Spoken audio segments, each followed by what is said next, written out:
यंदा 29 ऑक्टोबर 2024 ला आहे धनत्रयोदशी. या दिवशी पूजेचा शुभ मुहूर्त काय असणार आहे, पूजा कशी करायची आहे, हे सगळं जाणून घ्यायचं असेल तर व्हिडिओ शेवटपर्यंत नक्की पहा. 29 ऑक्टोबर 2024 रोजी सकाळी 10:31 पासून धनत्रयोदशीला सुरुवात होणार आहे आणि धनत्रयोदशीची समाप्ती होणार आहे 30 ऑक्टोबर 2024 ला दुपारी 1:15. अर्थात धनत्रयोदशी असणारे 29 ऑक्टोबरला, कारण ही पूजा संध्याकाळी केली जाते.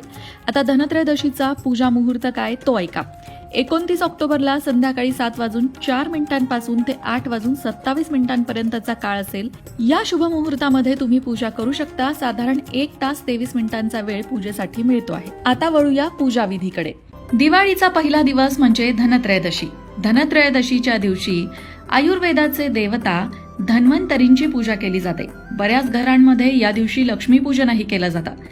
चला तर मग बघूया दिवाळीच्या धनत्रयोदशीच्या दिवशी धन्वंतरींची पूजा कशी करायची.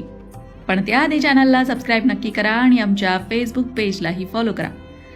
धनत्रयोदशीला धन्वंतरींची पूजा करण्यासाठी चौरंग मांडावा, त्यावर लाल वस्त्र टाकून घ्यावे. त्यानंतर कलशाची स्थापना करावी. या कलशामध्ये पाणी भरून घेतल्यानंतर त्यात सुपारी, एक फूल, हळदी कुंकू अक्षता टाकाव्या आणि त्यानंतर विड्याच्या पानांवर एक नारळ ठेवावं.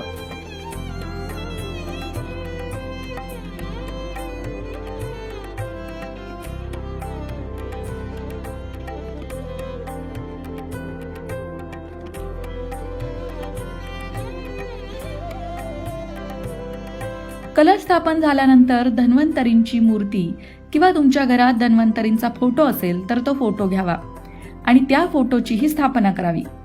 फोटो ठेवण्याआधी खाली स्वस्तिक काढून घ्यावं आणि त्या स्वस्तिकावरच धन्वंतरींची मूर्ती किंवा फोटो ठेवावा.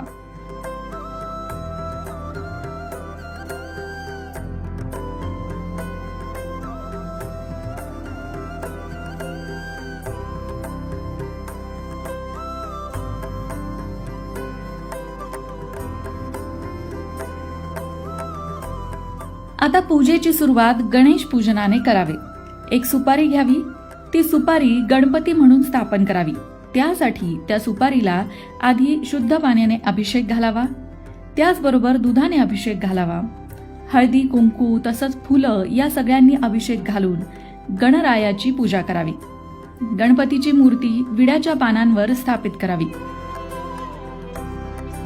त्यानंतर त्या गणपतीला हळदी कुंकू अक्षदा आणि फूल अर्पण करावं. गणरायाची मनोभावे प्रार्थना करावी. आता या पूजेमध्ये आणखीन एक गोष्ट ठेवली जाते आणि ती म्हणजे माता लक्ष्मीची मूर्ती किंवा माता लक्ष्मीचा फोटो. धनत्रयोदशीच्या दिवशी अनेक घरांमधून लक्ष्मीपूजनही केलं जातं. जर तुमच्याकडे माता लक्ष्मीची मूर्तीही नसेल, फोटोही नसेल, तर तुम्ही एक सुपारी घेऊ शकता आणि ती सुपारीच माता लक्ष्मी म्हणून स्थापित करू शकता. त्यासाठी 2 विड्याची पानं ठेवलेली आहेत, त्याच्यावर अक्षता टाकलेल्या आहेत. आता या लक्ष्मी रूपी सुपारीला सुद्धा आपण अभिषेक करणार आहोत. शुद्ध पाण्याने अभिषेक घालणार आहोत. दुधाने अभिषेक घालणार आहोत. त्यानंतर कुंकू आणि फुलांनीही अभिषेक घालणार आहोत. या प्रकारे आपण लक्ष्मी मातेला अभिषेक घातल्यानंतर तिचीही स्थापना करणार आहोत. हळदी कुंकू अक्षदा आणि फूल लक्ष्मी मातेला अर्पण करणार आहोत.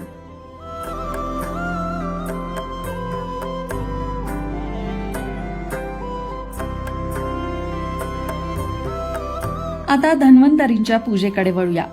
धन्वंतरींची पूजा करण्यासाठी आपण एक फूल घेतलंय. त्या फुलाने प्रोक्षण करणार आहोत, म्हणजे शुद्ध पाणी फोटोवर शिंपडणार आहोत. त्याप्रमाणे आता दुधाने अभिषेक करणार आहोत, म्हणजे थोडंसं दूध शिंपडणार आहोत. त्यानंतर फोटो स्वच्छ पुसून घेणार आहोत. आता धन्वंतरींना हळदी कुंकू अष्टगंध हे सगळं अर्पण करणार आहोत. फुलं वाहणार आहोत.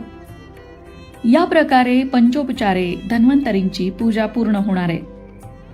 धनत्रयोदशीच्या पूजेमधलं आणखीन एक वैशिष्ट्य म्हणजे या दिवशी धान्याची पूजा केली जाते. इथे मी 5 प्रकारचं वेगवेगळं धान्य घेतलेलं आहे. या धान्याची पूजा आता आपण करणार आहोत. या पूजेमध्ये सुद्धा हळदी कुंकू अक्षदा वाहून फुलं अर्पण करणार आहोत. ही पूजा जशी जशी पूर्णत्वाकडे जाते तसं तसं आपलं मनही शुद्ध, पवित्र आणि सकारात्मक होत जातं, यात शंकाच नाही. आता मी मघाशी म्हटलं तसं काही जणांकडे धनत्रयोदशीलाच लक्ष्मीपूजनही केलं जातं.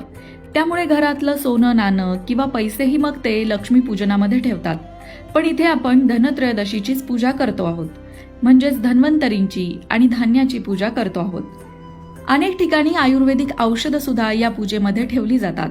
जशी तुमच्याकडे पद्धत असेल तशा गोष्टी तुम्ही पूजेमध्ये ठेवू शकता. गावानुसार, शहरानुसार, प्रदेशानुसार या पूजेमध्ये थोडाफार फरक नक्कीच आढळतो. वस्त्रमाळही अर्पण करणार आहोत. पण सर्वसाधारणपणे धन्वंतरींची पूजा सगळीकडेच केली जाते. आता या प्रकारे धन्वंतरींची पूजा करून झाली, धान्याचीही पूजा करून झाली. आता नैवेद्य. धन्वंतरींच्या पूजेमध्ये नैवेद्यासाठी 5 फळं घ्यायची आहेत, विडा ठेवायचा आहे, त्याचबरोबर लाह्या बत्तासे घ्यायचे आहेत. अनेक ठिकाणी आपापल्या पद्धतीप्रमाणे नैवेद्य दाखवला जातो. तुमच्याकडे जे गोडाधोडाचं बनत असेल त्याचा नैवेद्य तुम्ही धन्वंतरींच्या पूजेमध्ये दाखवायचा आहे.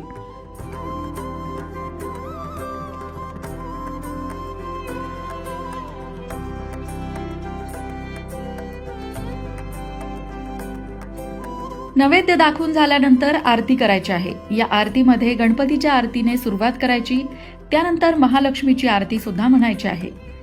धन्वंतरींच्या मंत्राचा जपही करायचा आहे. अगदी सगळंच करायला नाही जमलं तरी यातल्या ज्या गोष्टी करता येणं शक्य आहे त्या गोष्टी अवश्य कराव्या. या दिवशी 13 दिवे या पूजेभोवती लावावे किंवा तुमच्या घरामध्ये सुद्धा प्रत्येक कोपऱ्यामध्ये मातीचा एकतरी दिवा लावावा. घर पूर्ण दिव्यांनी उजळून टाकावे. सगळ्यात महत्वाचं या दिवसाचं आणखीन एक वैशिष्ट्य म्हणजे संध्याकाळी दक्षिणेकडे कणकेचा एक दिवा लावतात. त्याला यमदीप असं म्हणतात. या दिवशी तेल आणि वात घालून घराच्या बाहेर दक्षिणेला हा दिवा पेटवला जातो आणि दक्षिणेकडे तोंड करून यमराजांची प्रार्थना केली जाते. धन्वंतरींची पूजा झाल्यानंतर याप्रमाणे यमदीपदानही अवश्य करावे. त्यामुळे घरातल्यांचा अपमृत्यू टळतो, सगळ्यांना दीर्घायुष्याची प्राप्ती होते. दक्षिण दिशा ही धर्माची दिशा मानली जाते आणि यमधर्म हे मृत्यूची देवता आहे, म्हणून या दिवशी त्यांचं पूजनही केलं जातं. आता जाता जाता बघूया की या पूर्ण पूजेसाठी आपल्याला साहित्य काय काय लागलं. धन्वंतरींचा फोटो, कलश, नारळ, विड्याची पानं, पूजेचं ताट, पंचामृत किंवा दूध, धने, गूळ, कापूर, हळद कुंकू, अक्षदा, झेंडूची फुलं, लाह्या बत्तासे. मंडळी, या पूजेमध्ये आणखीन एक गोष्ट सांगायची राहिली, ती म्हणजे धन्यांचा नैवेद्य या दिवशी दाखवला जातो. धन्यांचं पूजनही केलं जातं. जे 5 धान्य आपण घेतले त्यामध्ये धने सुद्धा घेतलेले आहेत आणि सेपरेट असा धन्यांचा नैवेद्य सुद्धा धन्वंतरी देवतेला दाखवलेला आहे. या दिवशी धने कुणालाही उसने देऊ नयेत असंही म्हटलं जातं. या दिवशी धन्यांची लक्ष्मी म्हणून पूजा होत असते. मंडळी, आजचा हा व्हिडिओ तुम्हाला कसा वाटला कमेंट करून नक्की सांगा. त्याचबरोबर दिवाळीच्या दिवशीचं लक्ष्मी पूजन कसं करावं या संदर्भातला सुद्धा संपूर्ण व्हिडिओ आपल्या लोकमत भक्ती चॅनलवर आहे. त्याचीही लिंक तुम्हाला डिस्क्रिप्शन बॉक्समध्ये देत आहोत, तो सुद्धा नक्की बघा. दिवाळीच्या तुम्हाला खूप खूप शुभेच्छा. अशाच प्रकारच्या माहितीपूर्ण व्हिडिओंसाठी लोकमत भक्ती चॅनलला सबस्क्राईब करा आणि बेल आयकॉनवर सुद्धा क्लिक करा, म्हणजे आमच्या नवनवीन व्हिडिओंचं नोटिफिकेशन तुम्हाला मिळत राहील. तसंच योग्य आध्यात्मिक मार्गदर्शनासाठी लोकमत भक्तीच्या फेसबुक पेजला फॉलो करायला विसरू नका.